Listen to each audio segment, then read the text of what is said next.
Racikan Berita. Bismillahirrahmanirrahim. Assalamualaikum warahmatullahi wabarakatuh.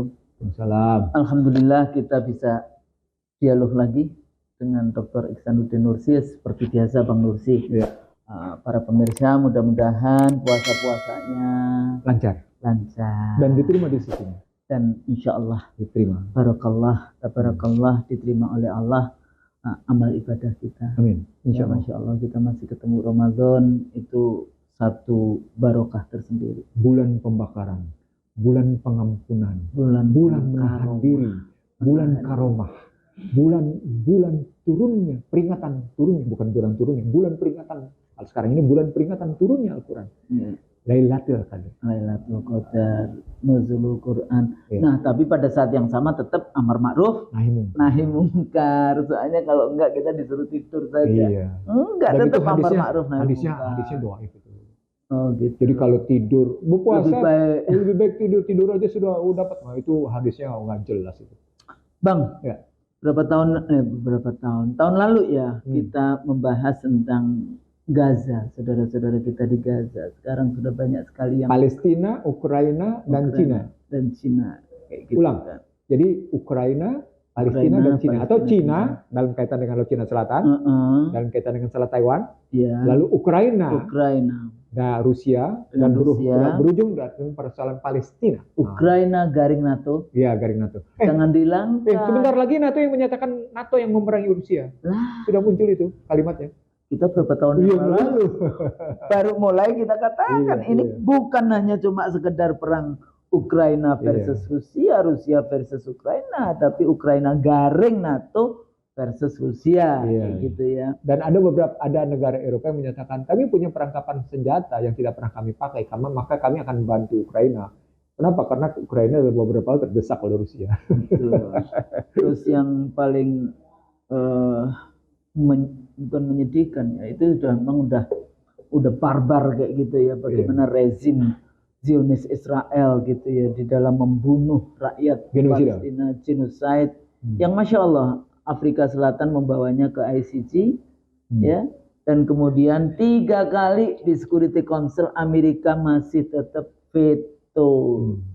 Jadi nggak bisa untuk ceasefire saja, nggak bisa di dalam konteks itu. Nah ini juga bagaimana Barat di satu sisi mempropagandakan human rights, di satu sisi mempropagandakan tentang keadilan, tapi kelihatan banget kan apa yang mereka lakukan semuanya di dalam rangka Anda ngomong human rights, kalau nggak pro dengan dia ya tetap saja nggak peduli. Do what I say, don't do what I done. Nah, jadi standar double standar. Bukan. Apa? Multiple standar. Waktu itu kan sudah kita bahas ya, multiple sweet. Double standar. Jadi bagaimana Barat melakukan itu. Makanya kalau kita bahas tentang Orientalism, bagaimana bukunya Edward Said tentang covering Islam, bagaimana media Barat melihat tentang kita. Tapi alhamdulillah juga, Masya Allah, dengan penguasaan media-media konvensional oleh jaringan Yahudi, boikot yang dilakukan selama ini kayak gitu ya, dengan gerakan-gerakan media sosial yang luar biasa, akhirnya itu juga membuka mata para civil society, para masyarakat di Barat sendiri, sehingga sebetulnya kalau kita hari ini hari Jumat tanggal berapa, besok pagi juga akan ada lagi demo ya di depan. Jadi tanggal 8. Jadi tanggal 9 itu juga akan demonstrasi lagi tentang Palestina ya. Setelah rakyat Gaza yang mengantri makanan yang sudah dilaparkan luar biasa, kita nggak bisa mengirimkan sumbangan makanan kita ke Gaza, juga direnseking, ditembakin yang sampai ratusan yang meninggal.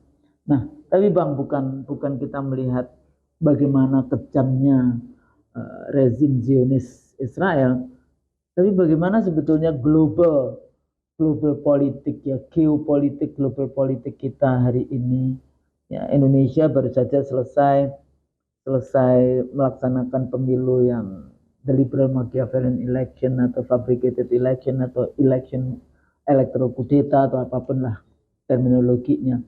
Tapi kita tidak bisa dipisahkan dari yang namanya hegemoni global. Ya, di dalam konteks itu bagaimana demokrasi sebetulnya dari sejak awal dalam diskusi-diskusi kita katakan itu sebagai instrumen. Jadi kalau liberalisme itu di politik muncul wajahnya demokrasi, di ekonomi muncul wajahnya kapitalisme, di sosial, di masyarakat muncul wajahnya menjadi individualisme. Jadi sebetulnya kalau kita melihat seperti itu perkembangannya, di mana kita kontestasikan dengan peradaban misalnya Pancasila gitu. Kalau kita bahas tentang demokrasi sebagai generik kayak gitu ya dengan variabel-variabelnya, kita kemudian kita kawinkan dengan pemikiran-pemikiran Pancasila. Nah, tapi kan nggak ada sampai hari ini. Oke. Saya akan ngambil dulu cerita yang muncul di dekade kedua abad 21. Oke. Dekade kedua abad 21 ini yang paling mendasar adalah COVID yang sesungguhnya merupakan peperangan. Bioweapon istilah saya. Ini saya basiskan atau saya rujukan atau referensi saya adalah ada National Security Strategy of US 17 September 2002. Dalam konteks depopulasi. Dan itu pernah saya sebarkan dalam depopulasi. Chemical or bioweapon ini dipakai memang dalam rangka proxy war. Proxy war. Kalau terjadi kontak militer, itu sesungguhnya cuma dalam rangka mengenerate ekonomi. Dia memukul tapi sekaligus mengenerate. Ada pihak yang dipukul, ada pihak yang generating. Gitu. Dengan vaksin? Dengan macam-macam. Antaranya dengan vaksin, antaranya dengan IT. Vaksin IT ya. Nah, sekarang kalau kita ngelihat bagaimana tantangan Indonesia ke depan dengan pemilu yang sudah seperti ini gitu. Mari kita rumuskan dengan baik sekarang. Tantangan global kita apa? Tantangan regional kita gimana? Tantangan nasional kita kayak apa? Kita strukturkan seperti itu gitu ya. Tantangan internasional kita adalah kita dipaksa untuk tidak mampu menerapkan politik luar negeri bebas aktif. Tidak mampu, tidak bisa.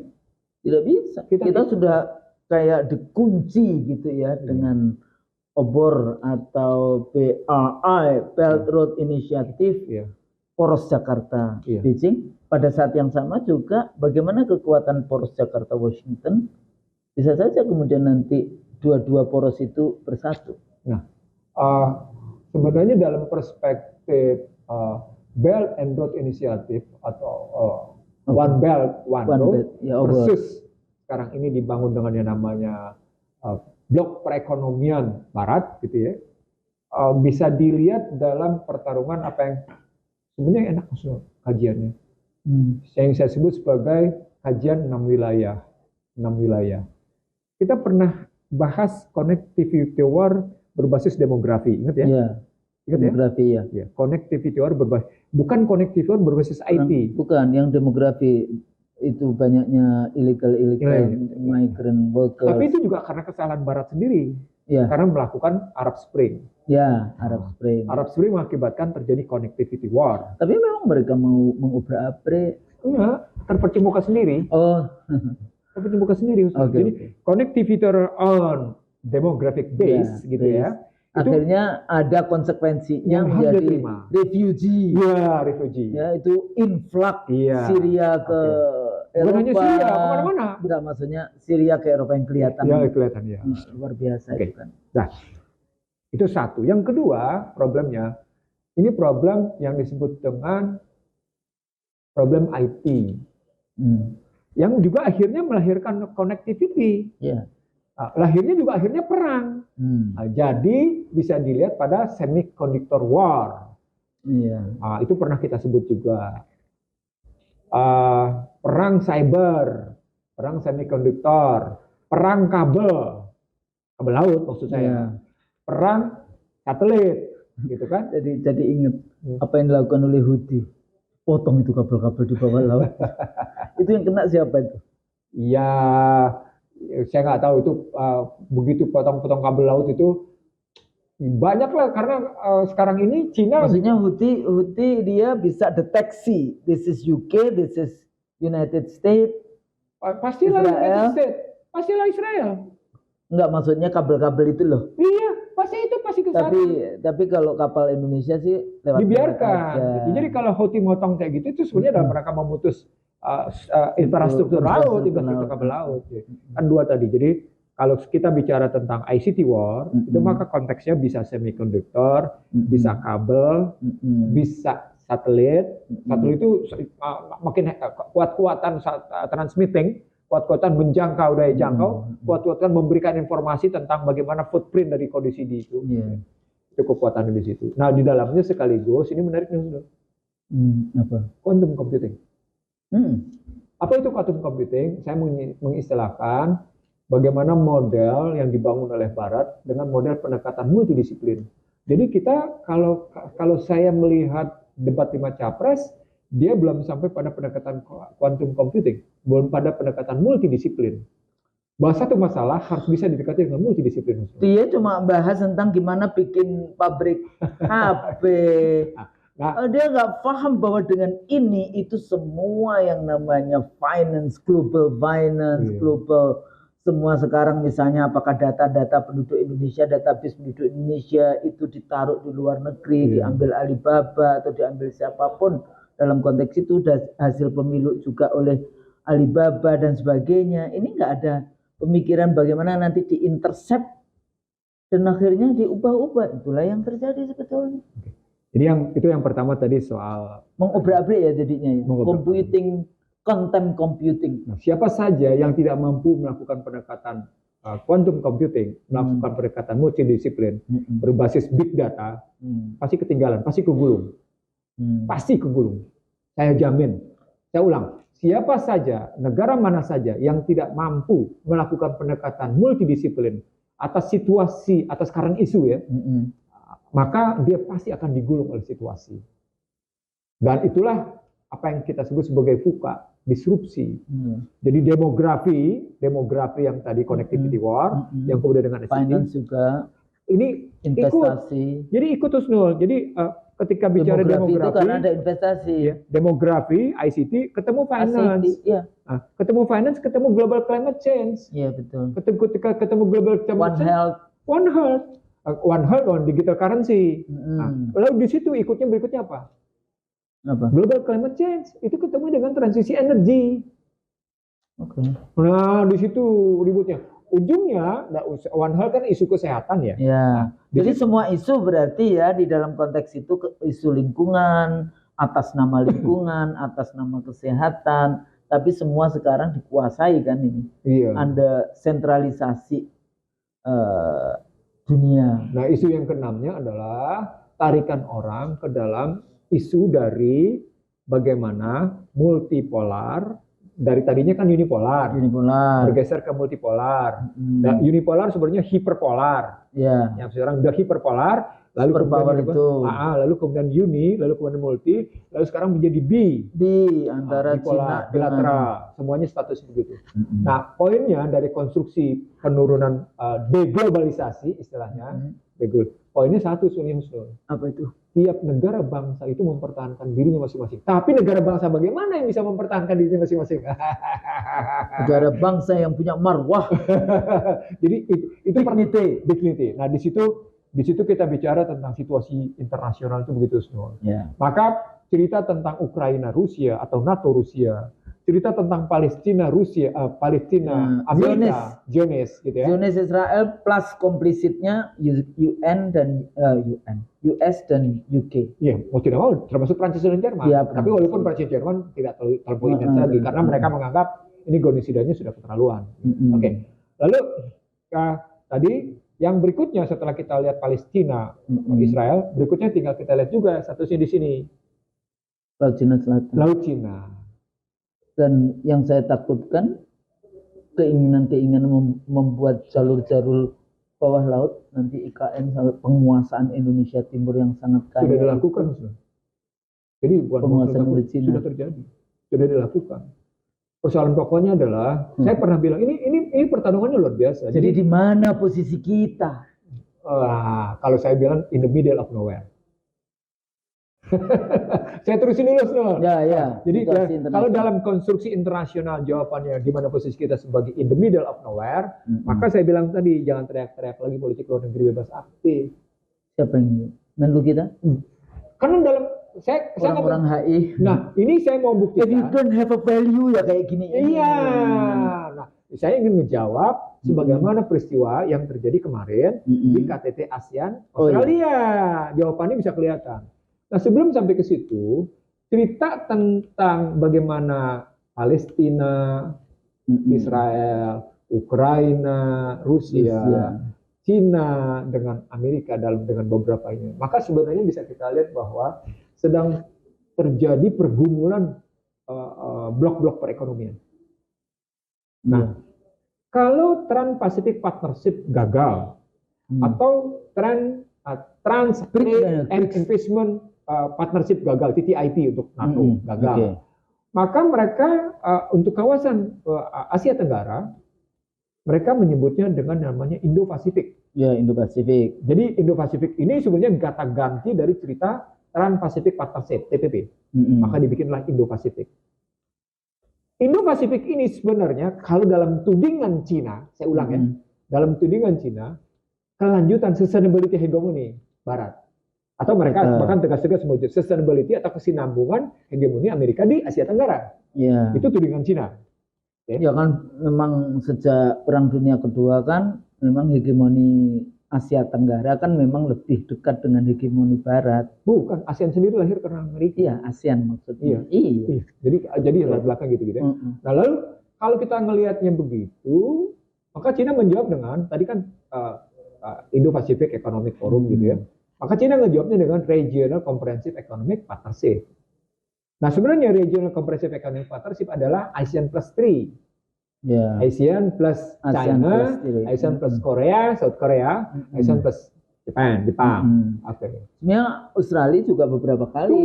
Makanya kemudian ASEAN plus Australia di sini. Nah, jangan sedul begitu ngambilnya, karena itu shortcut. Lalu kita kehilangan di jalan tengahnya kayak apa? Nah, di jalan tengah yang saya mau ambil adalah wujud dari bagaimana Cina mulai menampilkan diri sebagai pemenang atas perekonomian dalam peperangan perekonomian, tepatnya dalam perang dagang, tepatnya dalam perang IT. Kan industri IT-nya Cina dibongkar-bongkarin tuh, gitu ya. Di Australia, di New Zealand, di Kanada, di Uni Eropa dibongkar-bongkarin Huawei.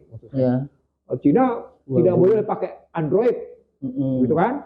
Kita sendiri, bikin sendiri semuanya. Nggak boleh semuanya. Lalu dampaknya lebih dalam adalah dari situ yang saya bilang perang semikonduktor, perang cyber. Sekarang mereka. Itu lawannya Facebook. Dan itu kemudian TikTok di Amerika di beberapa tempat dilarang, di-ban.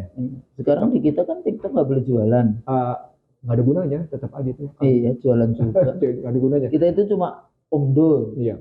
Nah, lalu kalau kita ambil dari perspektif seperti itu, maka kata kuncinya dalam konstruksi tadi kan ada 6 masalah tuh. Kata kunci di finance sesungguhnya 2. Yang pernah kita bilang sebagai de-dolarisasi. Kapan kita bicara?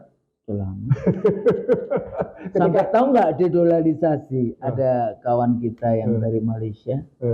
Dia ini sangat appreciate. Gitu. Kita duluan saya bicara. Maksudnya anggota parlemen di Malaysia. Iya. Nah, de-dolarisasi itu sesungguhnya menggambarkan perang wujud peperangan pada 24 Agustus 2015 yang saya sebut sebagai Black Monday, yang di dalamnya melahirkan kesadaran tentang pentingnya menihilkan pemakaian dolar Amerika dan meninggalkan sistem pembayaran Amerika, Swift Code. Jadilah kemudian Cina punya sistem pembayaran sendiri, Rusia punya sistem pembayaran sendiri. Yang sekarang ini melahirkan apa yang disebut dengan potensi tantangan buat Amerika, yakni BRICS. Itu yang tadi saya tanya. Iya, BRICS. Jadi BRICS itu. BRICS itu Rusia, India, China, South Africa. Walaupun kemudian India digosok-gosok, ini di sini mana nih? India digosok-gosok untuk meninggalkan BRICS. kan menarik di situ. Indonesia mau diajak karena I-nya bisa Indonesia itu. Nggak bisa. Indonesia karena itu kemudian bukan soal nggak bisa. Indonesia bukannya ikut dalam BRICS gitu ya, karena ada 16 negara lain sedang ikutan. Indonesia malah mendaftarkan diri menjadi anggota OECD. Ngapain?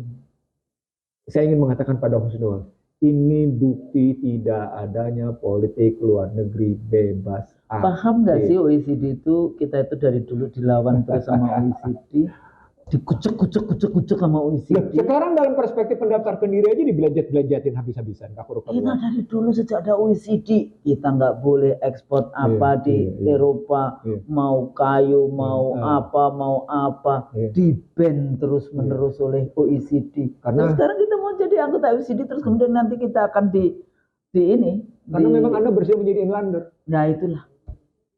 Jadi masih menjadi warga yang dijajah. Saya terus terang saya ngajak berdiri saya berpikir seperti ini, dan kemudian kita bicara seperti sekarang. Sebenarnya karena dalam diri saya muncul kerisauan yang amat sangat mendalam ketika menyaksikan peperangan IT yang menjadi salah satu sumber dari kondisi sekarang itu makin intens. Pada saat yang sama makin intens soal kemungkinan digital currency. Dan pada saat yang sama makin intens soal kayaknya bahasanya Bang Nursi dari dulu udah digital currency terus.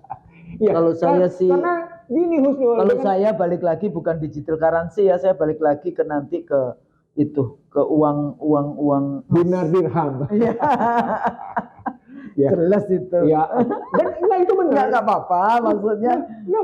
Maksudnya sudah langsung shortcut untuk memberikan solusi. Tetapi sebelum sampai pada sampai sana pasti kita akan melewati bagaimana. Kita harus secara benar memformulasi masalah kita sehingga penggunaan dinar dirham pun secara proporsional itu tidak ngaco-ngaco juga. Iya, betul gitu. Nah, sekarang karena saya ngajak berdiri saya dan kemudian situasi sekarang begitu, sebenarnya karena saya ingin mengatakan pada pemirsa IC Indonesia dan kawan-kawan semua yang di sini, situasi regional dengan kondisi BRICS kayak gitu juga sebenarnya dalam posisi VUCA.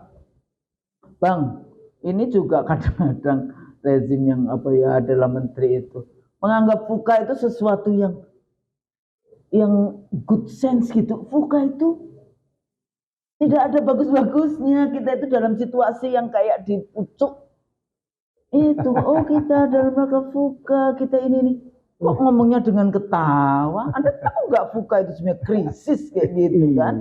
Krisis berkesinambungan. Iya, krisis bersinambungan. Ambigu. Kalau pakai bahasa Kurban tahu apa nggak? Apa? Abnormal yang terus-menerus. Nah, ya udah lebih gampang kan dibandingkan. Artinya kalau dibilang abnormal yang terus-menerus kan jadi kondisi normal. Tapi normal yang abnormal. Itulah VUCA. Anormal yang abnormal. Artinya kita nggak jelas posisi kita di mana. Kayak gitu kan, itu bukan kondisi yang negara itu santai-santai kayak gitu kan, harus bagaimana menyelesaikan. Terusin. Jadi di level regional terjadi persaingan yang juga sesungguhnya Barat sedang mempertahankan hegemoninya lewat Indo-Pacific Economic Forum melawan Cina lewat Regional Comprehensive Economic Partnership, juga sebenarnya mengimbangi posisi ASEAN Plus 3. Maka muncullah KTT ASEAN plus Australia di Australia yang kemarin. Nah, itu menunjukkan bahwa jadi Australia mengundang ASEAN. Iya. Karena dia berkali-kali jadi observer, mau jadi anggota ditolak.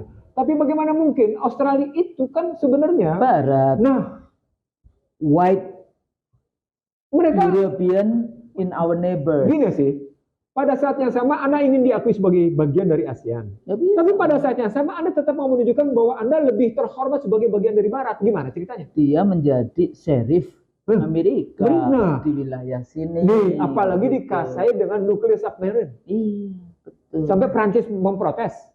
Coba gimana? Negara ketujuh yang punya kapal selam berbasis nuklir. Australia. Sampai Prancis protes sama Amerika. Luar biasa di situ kan kata kunci AUKUS-nya itu. Dan itu tempat ininya itu senjatanya salah satunya Jakarta itu. Nah, jadi dari konstruksi itu saya ingin mengatakan ketika internasional kayak gitu, regional begitu, bagaimana dengan kondisi nasional? Nah, hegemoni lagi. Itu makanya saya menggunakan satu kalimat yang tidak pernah saya ubah. Paling tidak belum pernah saya ubah. Maafkan saya kalau saya terpaksa ada orang menuding saya sebagai apa ya? Wis gak apa-apa lah dengan tudingan-tudingan biasa saja. Biasa saja. Saya ingin Yang mengatakan penting- begini, Husnul. Ya itu yang penting kita sampaikan. Iya. Apa yang ingin kita sampaikan? Selama sistemnya seperti sekarang, Ya betul. selama yang namanya orientasi partai dan para elit seperti sekarang, Materialism. selama yang namanya masyarakatnya tidak mampu disadari tentang apa yang menjadi tantangan mendasarnya, tantangan mengakarnya, maka yang terjadi seperti yang kita tayangkan, Husnul, ultra neoliberal. Iya. Ultra neoliberal. Ultra slavery Slavery system. Modern slavery. ultra modern slavery system. Kita dibodoh. Wah, bodoh habis gitu, Husnul. Bodoh-bodohkan. Saya nggak ngerti apa istilah kita yang susah dipahami orang atau gimana, Husnul? Ketika kita Nggak apa-apa, kita kan menyampaikan konsep. Ini loh, jadi kita konseptualisasi kondisinya seperti ini. Baru kemudian kita turunkan lagi. Artinya, sepertinya kita ini secara fisik maju luar biasa. Anda bekerja di korporasi-korporasi di lantai 65 dengan ini. Tapi Anda sebetulnya cuma jadi sekrup-sekrup kepentingan-kepentingan korporasi Barat dalam konteks itu. Nah, sekarang ditambah selain Barat ternyata rezim kita juga bergandengan tangan erat, semua pembangunan dikonekkan dengan obor atau BAA, kan seperti obor dianggap negatif, BRI dianggap lebih positif karena di situ ada inisiatifnya. Tapi lagi-lagi yang terjadi migrasi tenaga kerja baik legal maupun ilegal. Connectivity. Wow. Dengan investasi, Bang, bener nggak sih? Setiap kali kalau saya berhadapan dengan mereka yang berada di jabatan-jabatan itu mengatakan, kenapa kita suka dengan investasi Cina? Karena Cina itu ngasih uang cash. Bener. Enggak. Saya tahu, Bang. Jadi caranya begini ngeliatnya. Kalau dibilang Cina kasih uang cash, tidak mungkin yang namanya proyek kereta api cepat itu cost of run. Artinya APBN masuk. Yes, tidak mungkin. Sekarang kita terusin. Kalau memang Cina itu memberikan uang cash, tidak mungkin yang namanya semua smelter nikel itu memberikan, mestinya melahirkan manfaat atas lokasi setempat. Tapi justru kenapa kemiskinan makin meluas di dalam? Karena kekayaannya dikeruk habis-habisan dan di bawah habis-habisan. Di bawah. Itu bicara nikel. Atau lebih lanjut sekarang, kalau kita memang benar dalam konsumsi Cina seperti itu, mestinya listrik kita tidak terus-menerus naik. Karena sejumlah power plant itu Cina. Padahal batubaranya dari... Lihat coba proyek yang dibuat di bawah SBY tentang 10.000 megawatt fast track. Ya, fast track. Ya, fast track. Yang kemudian juga tidak baik-baik banget, punya masalah, dan untuk menumbuhkan lagi akhirnya mereka dapat uang lagi. Berapa kali mereka dapat? Jadi yang ngomong tuh pakai data gitu loh. Bongkar deh 10.000 megawatt era SBY, bagaimana Cina di situ? Bongkar deh. Bagaimana juga kemudian proyek 35.000 sekarang megawatt. 35.000. Iya. Yang 10 giga gimana, yang 35 giga gimana gitu. Saya ingin mengatakan gimana negara kita kondisinya ekonomi politiknya? Sekarang saya tanya semua kekayaan dirampok kayak gitu ya, dibagi-bagi, dikapling-kapling, tapi kemudian dibawa keluar. Oke, pertanyaan berikutnya. Kapan Indonesia punya surplus perdagangan dengan Cina? Nggak ada. No. Kan? Artinya ketika Anda mengalami posisi yang sangat sulit untuk memperoleh surplus perdagangan dengan Cina, that is a part of the loser. Itu bagian dari bentuk Anda pecundang. Berapa hari yang lalu ada video beredar, katanya Indonesia mau mengekspor padi, beras ke Cina. Yang terjadi dibully itu sama siapa itu, mafia-mafianya ya. Jadi kalau soal beras itu benar nggak? Enggak, maksudnya gini lah. Kita aja setengah mati beras ini terus dengar. Ada petani Cina yang melahirkan bibit sehingga memproduksi padi luar biasa. Ya. Dan menariknya, si petani Cina tadi, saya lupa namanya, itu tidak ingin mendaftarkan hak patennya, hak milik intelektualnya. Apa dampaknya? Si petani tadi menjadi diundang oleh berbagai negara dalam rangka meningkatkan produktivitas padi di seluruh dunia. Maka Cina menjadilah negara yang punya produksi padi berlebihan. Bagaimana kemudian muncul kita kemudian akan mengekspor padi ke sana? Logikanya gimana sih? Sementara kita setiap kali import padi. Iya, import beras. Sekarang beras mahal. Jadi saya cuma enggak, maksudnya kadang-kadang itu ya disinformasi yang luar biasa seperti itu. Produsennya siapa? Hanya menjadi, ya kalau hoax yang paling sempurna kan ya juga rezim yang berkuasa, itu kata Rocky Gerung ya, karena punya semuanya. Enggak, maksud saya mimpi politik itu yang memang yang dijual adalah hoax. Tapi maksudnya hoaxnya itu bukan kemudian rekayasa yang enggak ada. Kalau tadi Bang Nursi bahas datanya kayak gitu kan. Nah, kalau seperti itu kan merusak saja, bayar buzzer, bayar ini untuk merekayasa, padahal nggak ada. Jadi balik lagi Husnul ke dalam situasi bagaimana kita melihat kondisi nasional.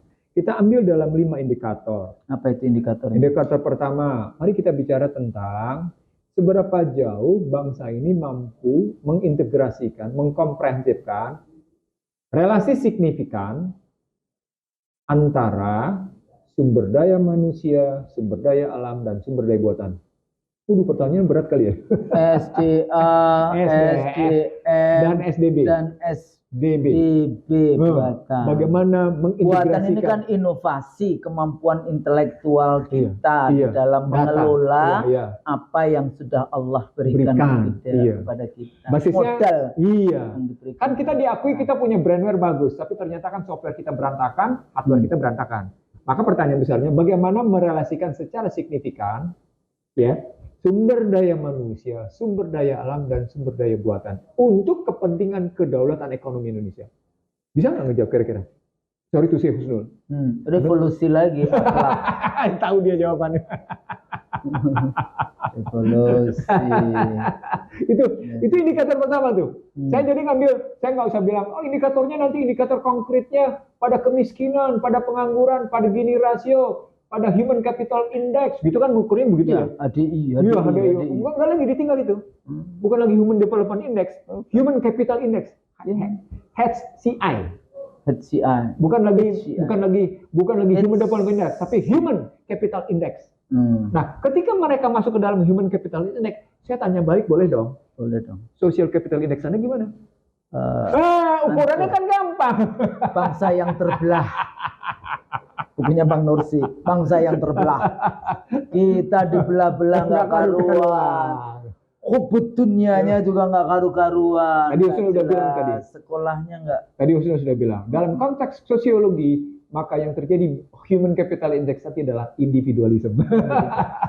Maka Social Capital Index-nya ambruk seambruk-ambruk. Walaupun pada saat yang sama, pada saat COVID, beberapa survei internasional mengatakan Indonesia adalah orang-orang yang memiliki kepedulian, generous untuk sharing. Tapi itu kan kelompok yang punya iman, yang punya ini kan sebetulnya. Kalau dilihat lagi, lebih mengerucut lagi. Di mana posisi-posisi itu? Itu kan dalam rangka membobokan Indonesia. Nah, tapi ini dari Korea. Saya setuju. Nggak apa-apa dibikin kayak gitu. Ya Alhamdulillah, tapi masih ada. Generous society. Jadi kayak ada di dalam masyarakat yang kering kerontang, ada oase gitu loh.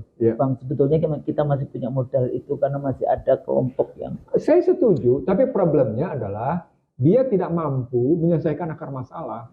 Kenapa? Karena leadershipnya problemnya tadi ini tadi bukan negara yang generous. Kelompok yang ada di masyarakat. Oke, kita terusin ya. Kalau kita bilang situasinya dia tidak diukur oleh persoalan kemiskinan, dia tidak diukur oleh soal pengangguran, dia tidak diukur oleh Human Capital Index, dia tidak diukur oleh Gini rasio, gitu ya. Dia tidak diukur oleh namanya tingkat pendapatan per kapita, gitu. Maka dia sesungguhnya itu kan output ukurannya Husnul. Iya, betul. Maka sebenarnya kita harus mengukur dulu pada posisi ukuran pada apa yang saya maksud sebagai ukuran input. Ukuran input tadi yang saya bilang. Bagaimana Anda mampu menarik relasi signifikan. Gini loh, bahasa sederhananya. How to make a strategic plan is really good gitu. Karena planning itu sebetulnya planning yang benar dan bener kalau orang Jawa bilang bener lan bener. itu sebenarnya 50% keberhasilan sudah. Betul sekali. Tapi kalau planningnya memang bagaimana caranya mensiasati, bersembunyi di balik pasal-pasal untuk kelompok kepentingan. Itu justifikasi rasionalisasi itu. Nah, akhirnya cuma rasionalisasi. Justifikasi rasionalisasi. Begitulah. Dan saya tahu Husnul tidak mau menjadi intelektual yang merasionalisasi dan menjustifikasi. Menjadi intelektual BO. Jadi itu yang pertama ya. Jadi bagaimana membangun relasi signifikan antara sumber daya manusia, sumber daya alam, sumber daya buatan. Oke. Yang kedua sekarang, bagaimana sebenarnya sumber daya manusia itu, gitu ya, mampu menunjukkan leverage-nya, nilai-nilai kemanusiaan. Kemanusiaan yang adil dan beradil. Iya, karena VUCA atau BANI atau disrupsi pada hakikatnya mendegradasi nilai-nilai kemanusiaan. Itu jawaban. Jadi kata kunci besarnya. Jadi terjemahan dari SDM, SDA dan SDB di kunci berikutnya. SDM yang melahirkan nilai-nilai kemanusiaan. Humanism. Usnul mungkin ingat era berapa tuh People Centered Development?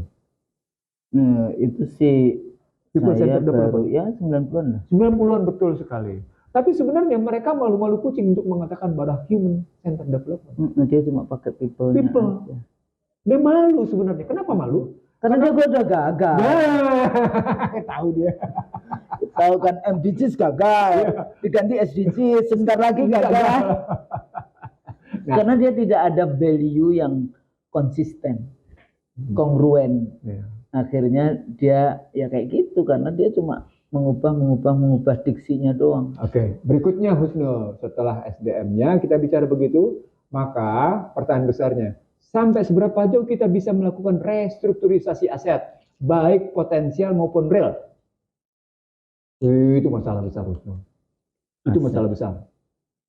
Jadi konstruksi nasional itu harus dijawab dulu dengan pertanyaan-pertanyaan tadi, relasi signifikan 3 hal tadi, yang kedua bagaimana sumber daya manusianya, yang kedua tadi soal sumber daya manusianya, yang ketiga tadi soal restrukturisasi aset.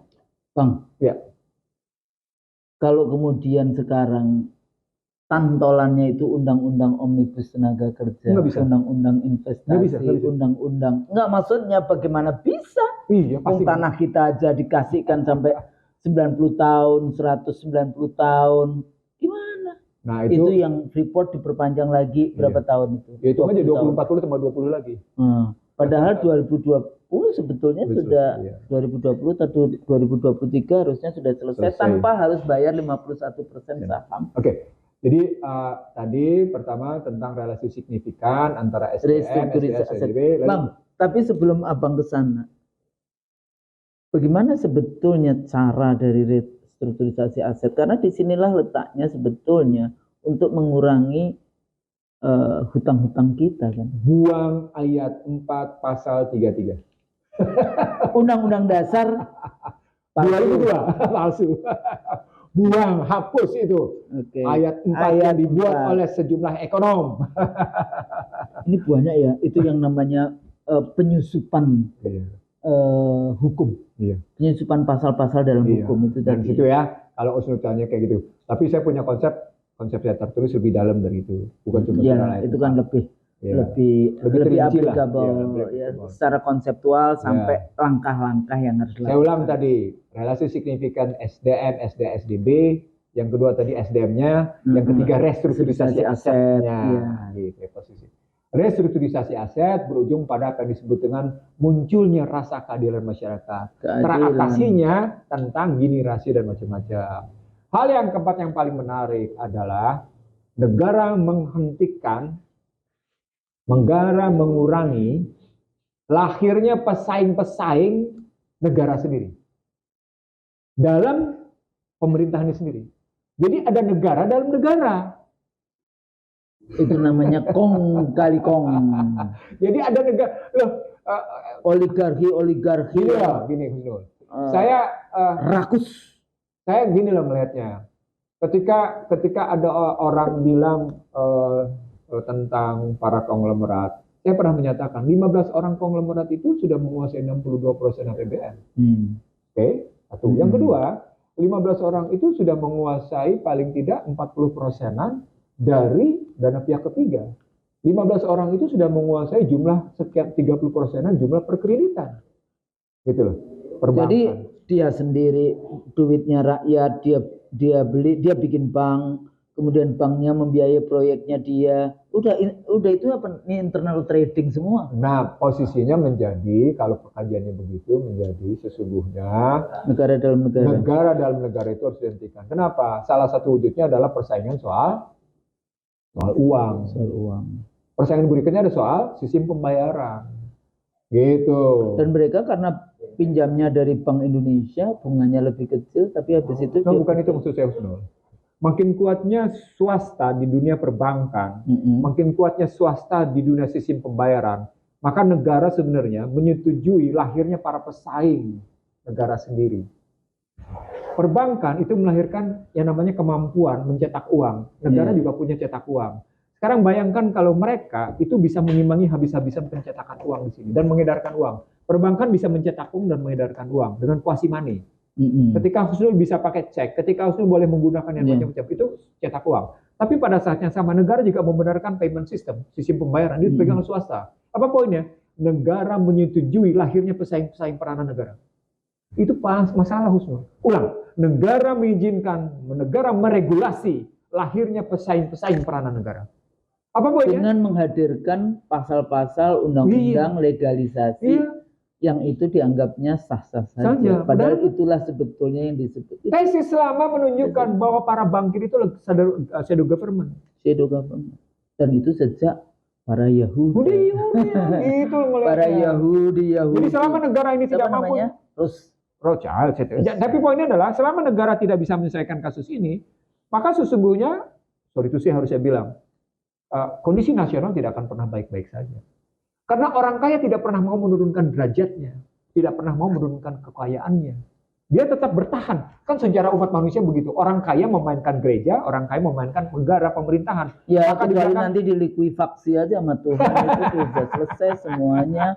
Turun. Akhirnya menyerah dengan likuifaksi Tuhan. Korun itu. Nah, enggak, maksudnya, apa namanya, kok sepertinya kayak buntu. Padahal kalau kita punya negara kaya, kita negara Muslim terbesar di dunia, ya mesti banyak pemimpin-pemimpin non formalnya kayak tokoh-tokoh agamanya luar biasa. Tapi seluruh persoalan proses politiknya kok mengarahnya pada kehancuran bangsa dan negara ini.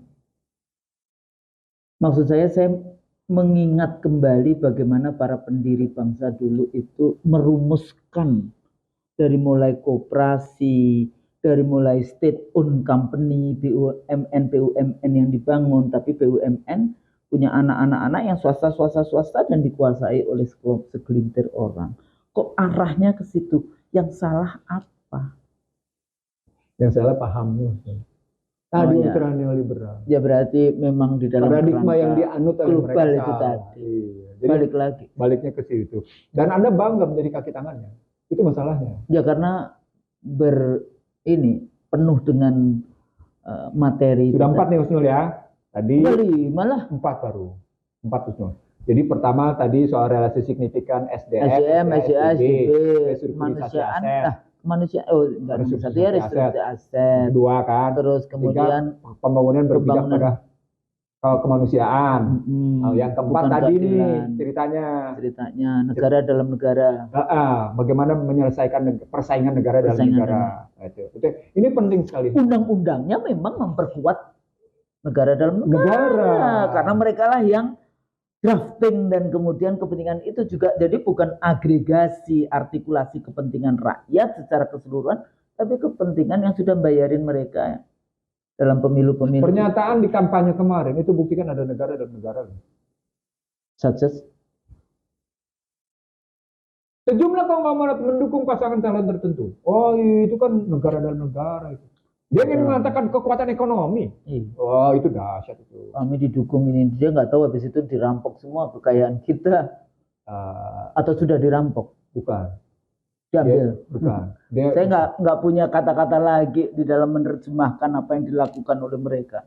Dia tidak sadar bahwa sesungguhnya dia tidak punya apa-apa. Kelihatannya dia punya apa-apa, tapi sesungguhnya dia tidak punya apa-apa. Kan Husnul tadi mengutip tentang Korun kan? Iya, selesai sudah. Begitu mudahnya kita dijual dengan harga murah. Begitu mudahnya. Yang terakhir Husnul. Yang terakhir ini selain kita bicara tadi tentang menghentikan persaingan negara dalam negara, gitu ya. Kita perbaiki yang disebut dengan hubungan masyarakat secara horizontal dan vertikal. Dalam konstruksi juga negara betul-betul sebagai negara hadir dalam rangka menegakkan kedaulatan rakyat. Apa poinnya? Memperbaiki sistem politik dan sistem hukum. Kalau di atas tadi sistem politik ekonomi, maka di bawahnya sistem politik hukum. Sistem politik ekonomi diberesin, sistem politik hukum diberesin. Nah, itu jadi hukum bukan tajam ke bawah, tumpul ke atas, tajam ke samping yang yang anti istana, tumpul kepada yang pro istana. Jadi nggak cuma atas bawah ini, samping-samping juga dilakukan.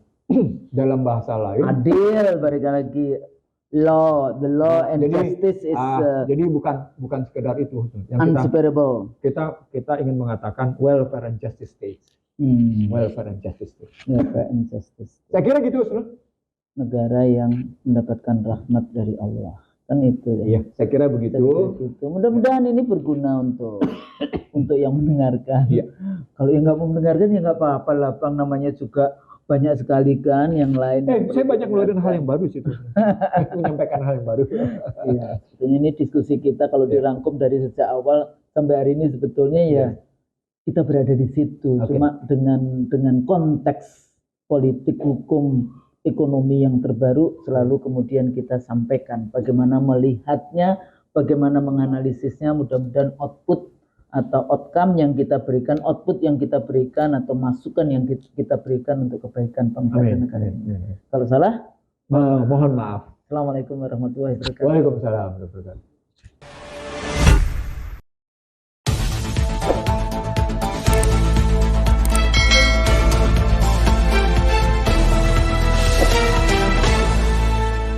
Racikan Berita